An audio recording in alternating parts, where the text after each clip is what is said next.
సాధన ఎలా ఆరంభం చెయ్యాలి? ఎందుకంటే ఈ మధ్య చాలామందికి అనేక రకాలైనటువంటి కష్టాలు, అందులో గత 2 సంవత్సరాలుగా మనమందరం చూస్తున్నాం. మహమ్మారి అయినటువంటి కరోనా వ్యాధి సర్వత్ర ప్రసరితమవుతూ ఉంటే, ఒక కర్మభూమి దివ్యధాత్రి అయినటువంటి భారతదేశంలో మాత్రం దాన్ని జయించగలిగేటువంటి స్థాయిని పొందగలిగాము అంటే కారణం ఒక్కటే. ఈ దేశం నమ్ముకున్నది ధర్మాన్ని, ఈ దేశం నమ్ముకున్నది సత్యాన్ని. సత్యజ్ఞాన స్వరూపమైనటువంటి పరమాత్ముడు అయోధ్య, మధుర, మాయా, కాశీ, కాంచి, అవంతిక, పురి, ద్వారవతి చైవ సప్తైతే మోక్షదాయకాః. 7 మోక్షధామముల యందు ఆ పరంధాముడు సాక్షాత్తుగా నడయాడాడు. ప్రపంచం మొత్తంలో భగవంతుడి యొక్క దూతలే వచ్చారేమో కానీ భగవంతుడు దిగివచ్చినది, భగవంతుడు నడిచినది, భగవద్ అవతార స్ఫూర్తి నింపినటువంటిది, భగవంతుని యొక్క లీలలు చూచినటువంటి వారు, భగవత్ తాదాత్మ్యాన్ని అనుభవించినటువంటి వారు, భగవత్ స్ఫూర్తిని అహరహము అనుభవించినటువంటి వారు మాత్రము ఒక్క భారతదేశంలో మాత్రమే. గమనించండి. అందుకే భారతదేశంలో పుట్టడం ఒక యోగం, ఒక అద్భుతమైనటువంటి వరం. ఎన్ని జన్మలొచ్చినా ఈ కర్మభూమిలో మన జన్మ రావాలి. అందుకే మీరు ప్రాతకాలం లేవగానే ఏ ఆరాధన చెయ్యాలి, ఎవరి స్తోత్రపారాయణం చెయ్యాలి, ఏ విధంగా పూజ చెయ్యాలి అంటే ఒక్కటే గుర్తుపెట్టుకోండి. చాలామంది మహిళలు ఈ మధ్యకాలంలో ధర్మ సందేహాల్లో అడుగుతూ ఉంటారు, పూజ పురుషుడు చెయ్యాలా, పూజ స్త్రీ చెయ్యాలా? మా ఆయన మాత్రం ఏమీ పూజ చెయ్యడండి, ఆయన ఏదీ చెయ్యడు అని చాలామంది స్త్రీలు చాలా సందర్భాల్లో అడిగితే, ఇప్పుడు చెబుతున్నాను వినండి అందరూ కూడా. ఈ కార్తీక మాస భక్తి టీవీ సనాతన వేదికగా మీ అందరికీ ఒకే ఒక్క మాట చెబుతున్నా. పూజ కేవలం ఇంట్లో ఒక స్త్రీమూర్తి చేస్తే సరిపోదు. కార్తీక మాసంలో ఒక దీపం వెలిగిస్తే సరిపోదు. కార్తీక మాసంలో మొదలుపెట్టినటువంటి ఈ దీపముల యొక్క కాంతి, ఈ దీపముల యొక్క ప్రజ్వలన 365 రోజులు కొనసాగాలి. ప్రతి ఇంట్లో సంపాదించేటువంటి పురుషుడు ఎవరైనా సరే మొట్టమొదలు పూజా గదికి వెళ్ళి దీపం పెట్టిన తర్వాతనే ఉద్యోగం మీదికి వెళ్ళాలి. ఏ పురుషుడైనా ఎవరైనా ప్రతి ఇంటిలో దీపారాధన పురుషుడు ఉదయకాలంలో చేసిన తర్వాతనే, ప్రార్థన చేసిన తర్వాతనే. ఏ ప్రార్థన చెయ్యాలి అన్నారు? ఒకటే. మనకు ఈ జగత్తునకు జగద్గురువులు ఆదిశంకర భగవత్పాదుల వారు. సదాశివ సమారంభాం శంకరాచార్య మధ్యమాం అస్మదాచార్య పర్యంతం వందే గురు పరంపరాం. ఈ జగత్తుకు మొదటి గురువు ఎవరు? అదిగో మీరు చూస్తున్నారు. ఆ వెండి కొండల మధ్యలో కూర్చొని శాంతం పద్మాసనస్థం శశిధర మకుటం పంచవక్త్రం త్రినేత్రం శూలం వజ్రం చ ఖడ్గం పరశుమభయదం దక్ష భాగే వహంతం నాగం పాశంచ ఘంటాం ప్రళయహుతవహం సాంకుశం వామభాగే నానాలంకారయుక్తం స్ఫటికమణి నిభం పార్వతీశం నమామి. అందరూ చెప్పండి, హర హర మహాదేవా. శివనామ సంకీర్తనంతో, శివుడి యొక్క అద్భుతమైనటువంటి ధవల ధవల కాంతులతో ఈ కోటి దీపోత్సవ ప్రాంగణం ఇంత ప్రశాంతంగా ఉంది అంటే అక్కడ శివయ్య కూర్చొని ఉన్నాడు. ఆయనే మొట్టమొదటి జగత్తుకు గురువు. సదాశివ సమారంభం, ఆయన మొదటి గురువు, ఆది గురువు అన్నారు. ఆది గురువు ఆయనే, ఆది దంపతులు వార్లే, పార్వతీ పరమేశ్వరులు. అందుకే పతంజలి రాస్తాడు సూత్రంలో, పూర్వేషామపి గురువు. ఈ ప్రపంచంలో మొట్టమొదటి గురువు ఎవరు అంటే ఈశ్వరుడు. అందుకే ఈశాన సర్వ విద్యానాం ఈశ్వర సర్వభూతానాం బ్రహ్మాధిపతి. ఆయన ఢమరుక నాదం చేస్తే విద్యలన్నీ బయటపడ్డాయి. ఆయన శిష్యుడు నారాయణుడు, నారాయణుడికి శిష్యుడు బ్రహ్మ, బ్రహ్మకు శిష్యుడు వశిష్ఠుడు, వశిష్ఠుడికి శక్తి, శక్తికి పరాశర మహర్షి, పరాశర మహర్షికి వ్యాస భగవానుడు, వ్యాస భగవానుడికి శుక భగవానులు. శుక భగవానులకు గౌడపాదుల వారు, గౌడపాదాచార్యుల వారికి గోవింద భగవత్పాదుల వారు, గోవింద భగవత్పాదుల వారికి ఆదిశంకర భగవత్పాదులు. ఆదిశంకర భగవత్పాదుల వారి యొక్క పరంపరలో ఈ దేశం చతురామ్నాయ పీఠముల యొక్క స్థాపన చేయడం జరిగింది. శృంగేరి ఒకవైపు పూరి, ఒకవైపు బదరీకం, ఒకవైపు ద్వారక, 4 దిక్కుల యందు 4 ఆమ్నాయ పీఠాలు. ఆ 4 పీఠములకు 4 వేదములు, ఆ 4 వేదములకు 4 మహావాక్యములు, 4 పీఠములకు జగద్గురువులు. అందుకే కృష్ణం వందే జగద్గురం, జగత్తుకు కృష్ణుడు జగద్గురువుగా, పరమేశ్వరుడు జగద్గురువుగా, వ్యాస భగవానుడు జగద్గురువుగా, శుక భగవానుడు జగద్గురువుగా, గోవింద భగవత్పాదులు జగద్గురువుగా. ఆ తర్వాత ఈ చరిత్రను, ఈ దేశ సంస్కృతిని, ఈ దేశ సంప్రదాయాన్ని, ఈ దేశ వైభవాన్ని, భిన్నత్వంలో ఏకత్వం అనేటువంటి ఒక అద్భుతమైనటువంటి తత్వాన్ని ఈ జగత్తుకు చూపినటువంటి అచింత్య అప్రమేయ అద్భుత దివ్య జ్ఞాన శివ భగవానుడి యొక్క మూర్తి స్వరూపమే ఆదిశంకర భగవత్పాదుల వారు.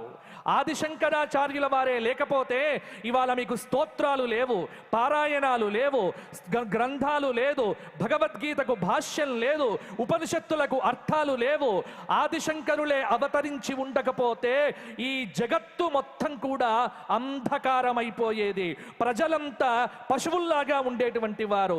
ఆయన ఉన్నది కేవలం 32 సంవత్సరాలు మాత్రమే అని అనుకుంటారు. కానీ ఆయన 32 సంవత్సరాలలో భారతదేశం మీద కాదు, విశ్వవ్యాప్తంగా చెరగని ముద్ర వేసి జ్ఞానభూమిగా, యోగధాత్రిగా, కర్మభూమిగా ఈ జగత్తులో భారతదేశం యొక్క స్థానాన్ని, కీర్తి ప్రతిష్టలను ఆకాశం మీద నిలబెట్టి దిగంతములను తాకి ఆ పరంధాముడు, ఆ పరమేశ్వరుడైనటువంటి ఆదిశంకర భగవత్పాదుల వారు దక్షిణ భారతదేశ ప్రతిష్టను భారతదేశమంతా నిలిపి సర్వజ్ఞ పీఠాన్ని అధిరోహించి ఒక దేశ సంస్కృతికి కావలసినటువంటి పునాదిని వేశారు. అందుకే ఈ మధ్య కేదార్నాథ్ క్షేత్రంలో మన గౌరవనీయులైనటువంటి నరేంద్ర మోడీ గారు, ప్రధానమంత్రి గారు ఆదిశంకర విగ్రహ ఆవిష్కరణ చేస్తూ ఒక మాట అన్నారు. ఆదిశంకరుడే లేకపోతే, ఆయన స్ఫూర్తే లేకపోతే ఈ పరిపాలన లేదు, ఈ దక్షత లేదు. కాబట్టి సకలమైన జగత్తుకు జ్ఞాన విజ్ఞాన ప్రకాశాన్ని ఈశ కేన కట ప్రశ్న ముండ మాండుక్య తైత్రీయ మొదలైనటువంటి సకల ఉపనిషత్తులకు భాష్యములను, విష్ణు సహస్రనామానికి భాష్యమును, భగవద్గీతకు భాష్యమును, అనేక స్తోత్రములను కేవలం 32 సంవత్సరాలలో 150-170 సంవత్సరాల్లో ఒక మనిషి చేయగలిగినటువంటి పనిని కేవలం 32 సంవత్సరాలలో చేసి ఆ తర్వాత వచ్చేటువంటి వారందరికీ ఒక ధార్మికమైనటువంటి మార్గాన్ని నిలిపినటువంటి జగద్గురువులైనటువంటి ఆదిశంకర భగవత్పాదుల వారు ఒక అద్భుతమైనటువంటి విషయాన్ని మనకు చెప్పారు. కార్తీక మాసంలో ఎవరి ఆరాధన చెయ్యాలి అంటే జగద్గురువుల యొక్క వచనం ఆదిత్యం, అంబికాం, విష్ణుం, గణనాథం, మహేశ్వరం, పంచదేవాన్ స్మరేన్ నిత్యం, మహాపాతక నాశనం. ఎవరి ఆరాధన చెయ్యాలి, ఎవరి పూజ చెయ్యాలి అంటే చెప్పారు ఆదిశంకర భగవత్పాదుల వారు. ఆదిత్యం, లేవగానే సూర్యుడికి నమస్కారం చెయ్యి. ఎందుకంటే మొట్టమొదటి గురువు సూర్య భగవానుడు. ఏష బ్రహ్మాచ విష్ణుశ్చ శివః స్కంధః ప్రజాపతి.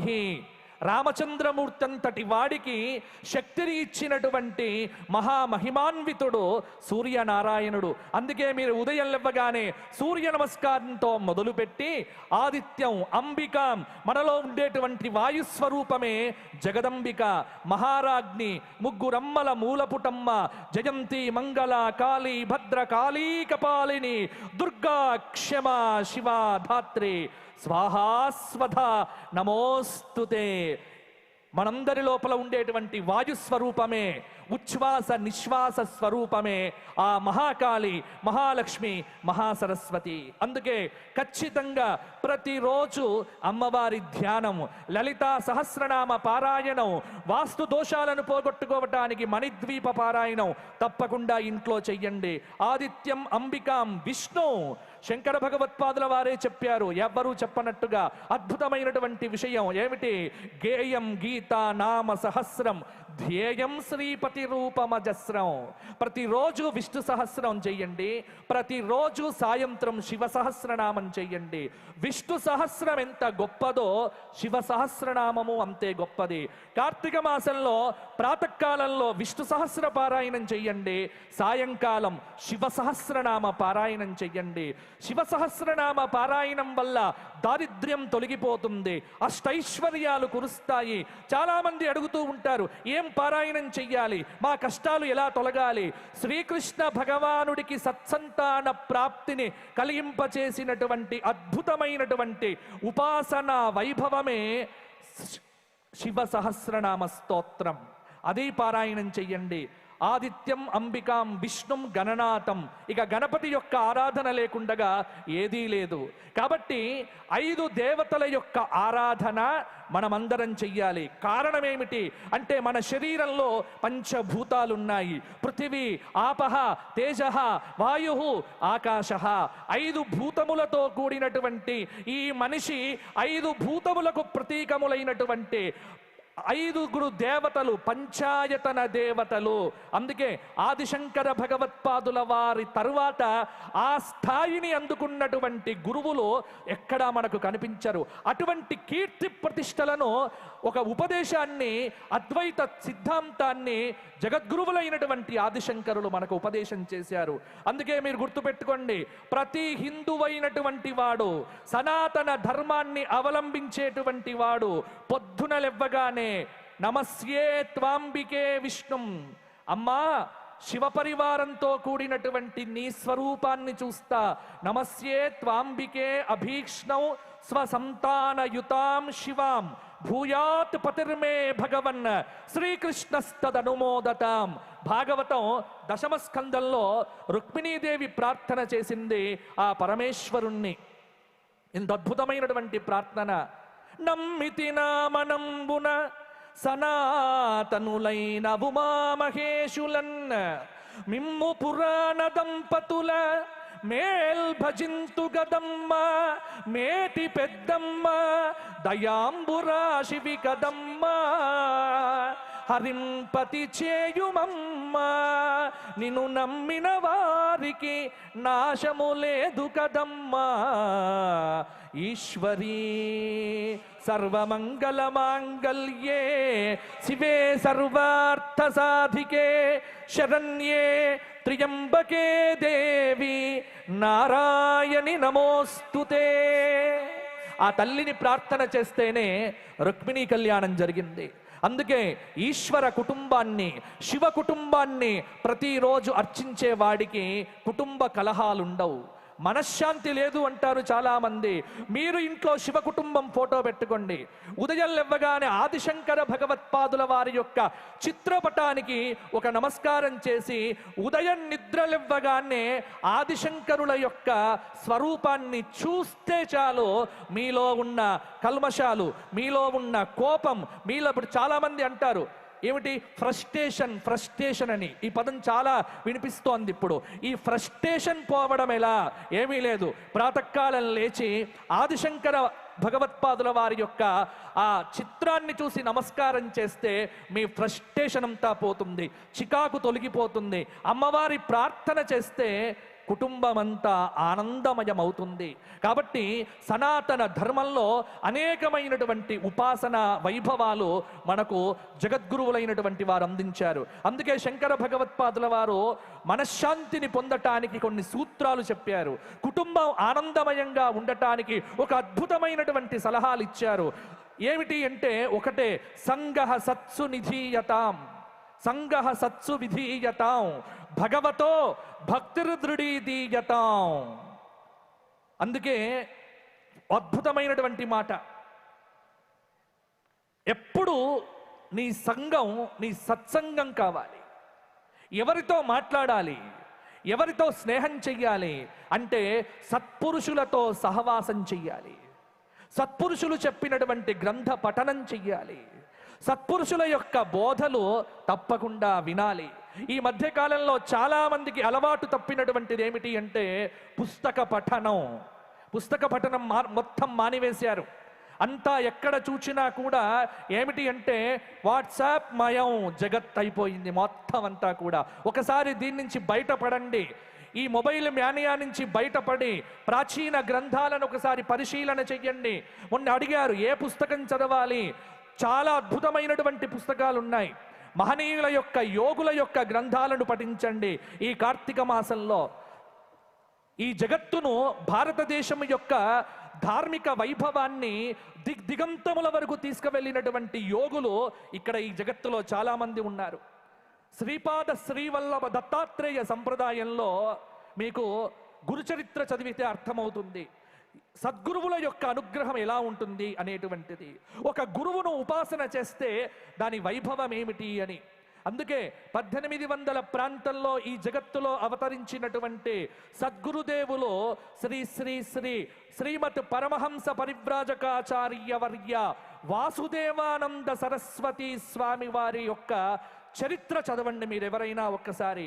అంటే ఒక కుటుంబంలో ఉండి కష్టాలను ఎలా ఎదుర్కోవాలి, ఎలా చికాకుల నుంచి బయటపడాలి, ఎలా ఈ సంసారం నుంచి బయటపడాలి, ఎలా ఈ సంసార మార్గంలో నేను సానుకూలంగా మరుచుకోవాలి అంటే జ్ఞానుల యొక్క చరిత్రలో ఎక్కడా మీకు సుఖాలు కనిపించవు.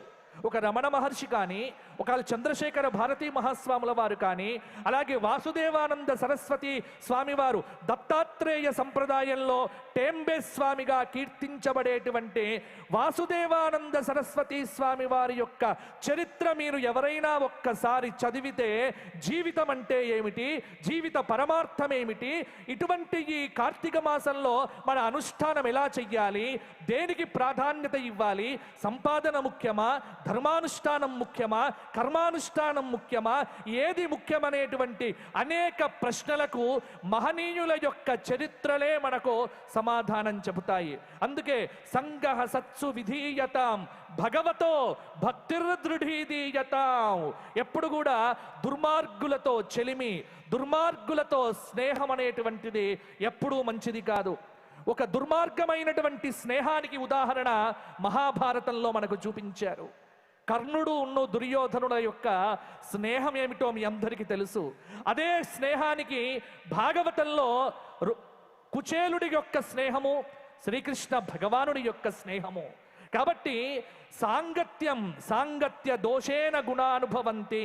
అదే మనకు భగవద్గీతలో చెబుతూ ధ్యాయతో విషయానుపుంసః సంగస్తేషూపజాయతే సంగాత్ సంజాయతే కామః కామాత్ క్రోధోభివర్ధతే క్రోధాత్ భవతి సమ్మోహః సమ్మోహాత్ స్మృతి విభ్రమః స్మృతి భ్రంశాత్ బుద్ధినాశః బుద్ధినాశాత్ ప్రణశ్యతి. భగవద్గీతలో చెప్పినటువంటి మాటలు. దేనివల్ల మీకు సాంగత్యం ఏర్పడుతుంది? విషయాలను సేవించటం వల్ల సాంగత్యం. ఆ సాంగత్యంలో ఆ విషయ సేవనం అనేటువంటిది మీకు కోరిక తీర్చకపోతే కోపం వస్తుంది. కోపం వల్ల స్మృతి తొలగిపోతుంది. స్మృతి వల్ల వివేకం నశిస్తుంది. వివేకం వల్ల బుద్ధి తొలగిపోతుంది. బుద్ధి వల్ల మనిషి పాడవుతాడు. కాబట్టి వీటన్నింటి నుండి బయటపడటానికి ఒక మహత్తరమైనటువంటి మార్గాన్ని మన మహర్షులు మనకు అందించారు. అటువంటి సాధనలో ప్రతి మాసానికి ఒక ప్రత్యేకత ఉంది, ప్రతి మాసానికి ఒక వైశిష్ట్యం ఉంది.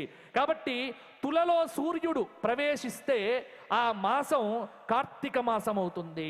ఆ మాసంలో చూడండి, కార్తీక శుక్ల పాడ్యమి బలిపాడ్యమి, కార్తీక శుక్ల ద్వితీయ యమద్వితీయ, తృతీయ అద్భుతమైనటువంటి తిథి, చతుర్థి నాగ చతుర్థి, అలాగే నాగ పంచమి, అలాగే సూర్య షష్ఠి, అలాగే కాలభైరవ అష్టమి, అలాగే ఇప్పుడు రేపు వచ్చేటువంటిది ప్రబోధిని ఏకాదశి, ఉత్థాన ఏకాదశి.